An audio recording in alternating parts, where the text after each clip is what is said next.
మీకు తెలిసిన వాళ్ళలో ఇలాంటి వాళ్ళు ఎవరైనా ఉన్నారో లేదో కమెంట్ చేయండి.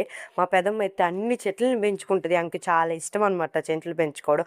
బట్ ఆ చెట్లు చూడ్డానికైతే ఎవరిని రానీదు. మీరు వస్తే అది ఇంచేస్తారు, ఇది ఇంచేస్తారు, అది కలిపెట్టేస్తారు, మీరు రావద్దు, ఏమన్నా నేనే తెచ్చిస్తానని చెప్తుంది. అయినా కానీ ఇవాళ నేనైతే పండ్లు అయితే పడ్డాయి అనమాట. వాళ్ళ దగ్గర తాటి చెట్లు కూడా ఉన్నాయి. ఇంకా అక్కడికైతే వెళ్ళి తీసుకుందాంలే అని చెప్పి నేనైతే వెళ్ళేసి అన్నీ ఒక రౌండ్ అయితే వేసేసాను. మా పెదమ్మేమో వంకాయ చెట్లు అయితే నాటుకుంటా ఉంది. ఈసారన్నా బాగా రావాలి అని చెప్పుకొని నాటుతా ఉందన్నమాట. ఇంక నాటేశాక తాటి పండ్లు అయితే తెచ్చేసుకున్నాను. వాటిలో ఏం కలుపుకుండా ఫ్రెష్గా పండుతాయనో, ఎంత స్వీట్ ఉంటాయో నిజంగా చాలా. మేమైతే వాటిని అయితే నిజంగా కాల్చుకొనే తింటాము. అయితే తీసుకొని వచ్చేసి మా అత్తకైతే ఇచ్చేసాను. మా అత్త అయితే వాటిని బాగా కాల్చేసి అయితే ఇచ్చేసింది. తింటుంటే టేస్ట్ ఉంది, అబ్బా అదిరిపోయింది.